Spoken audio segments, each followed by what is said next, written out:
My video for February the 7th, 2020 is video number 3359.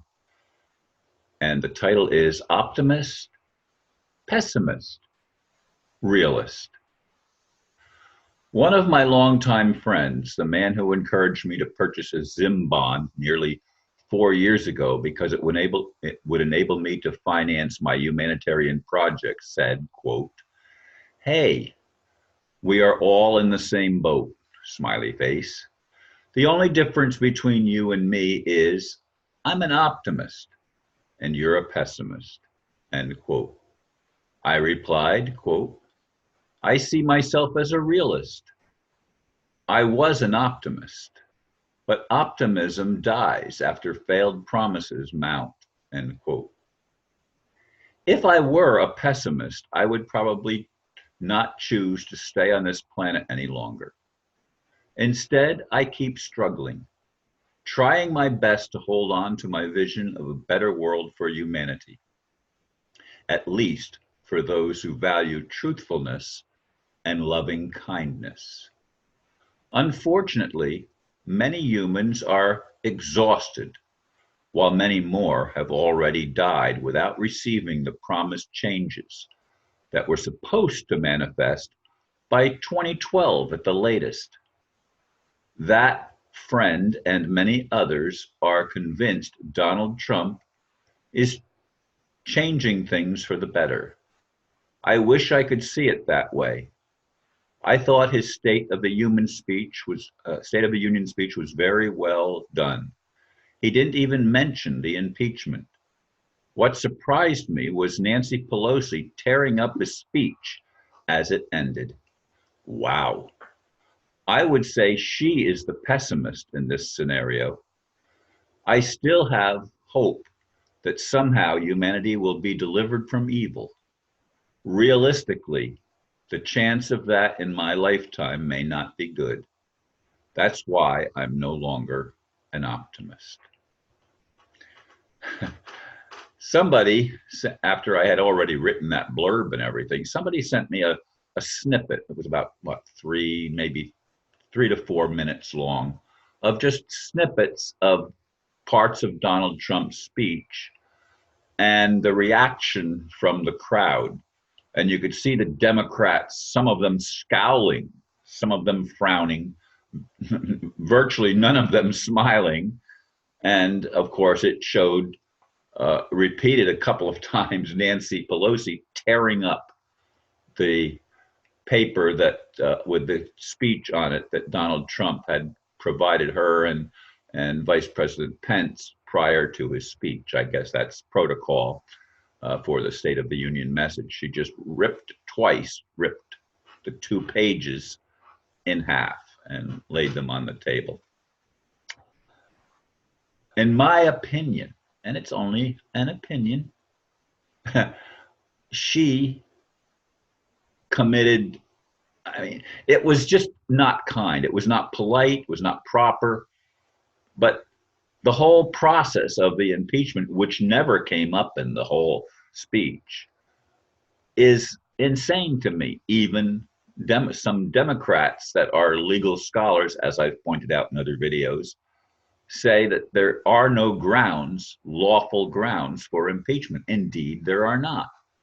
It's just dark forces railing against Donald Trump because he's perceived as an outsider. Now, I wish I could perceive him truly as an outsider.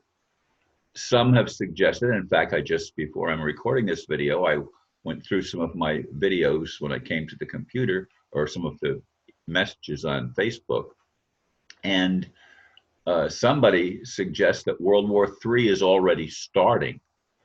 Well, I don't know. I haven't gone into examining whatever evidence there is of that, but a lot of people believe, and I would hope it was true, that he's trying to keep us out of overt wars.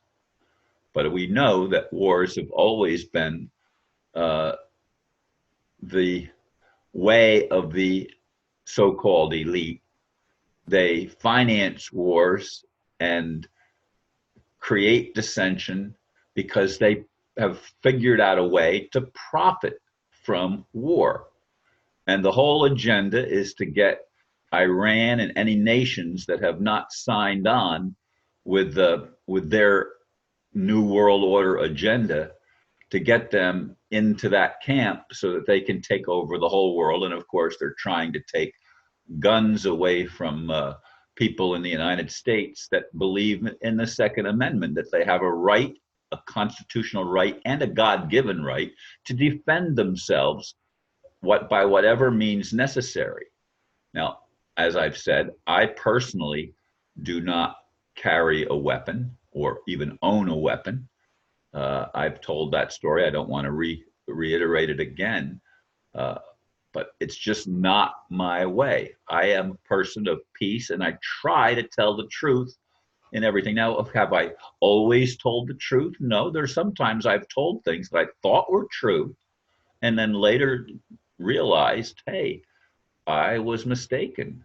I didn't have all the information to be 100% truthful. And how could anyone have 100% of the information needed to be able to tell the truth in every situation? Because we live on a planet of lies that have been then the liars have infiltrated every aspect of human culture. And I know I've said that again and again and again.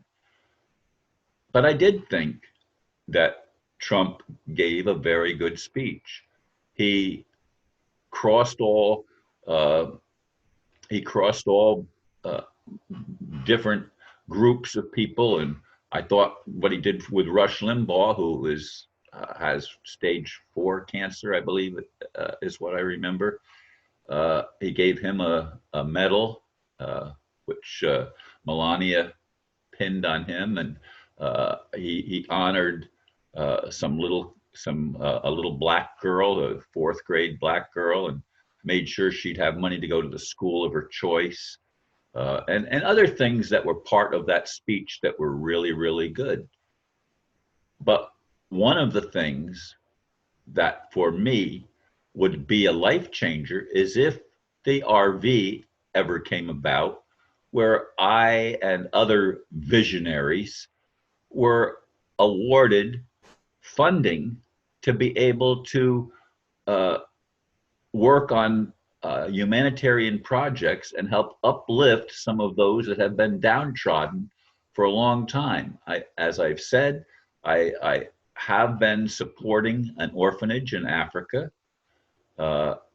and if I had the resources to do so, I'd be helping a lot of those that are humanitarians. But I don't see most politicians as humanitarians. Now, of course, there are exceptions. There's always exceptions. Nothing is true of everyone, and nor can it be. There are people in politics that are decent human beings. Ron Paul is one that I've cited as an example. Dennis Kucinich, another. Cynthia McKinney, another. And there's lots of things, lots of people, even in the churches and whatnot, that really do try to uphold truth and would like to see some of the problems that many ignore faced and fixed. But most go along with the agenda of which to me is a dark agenda of divide and conquer. And as long as that agenda is pushed forward, we're not going to have peace on earth. That's why I am a realist. I see the political chicanery that goes on, even in the assembly the House where Trump gave his speech, and to see the Secretary of State tear up his speech on camera, not behind the scenes, but on camera, and to see the scowls of so many people on the Democratic side, I am assuming, uh, just, it was awful. Anyway, thank you folks for listening, and namaste.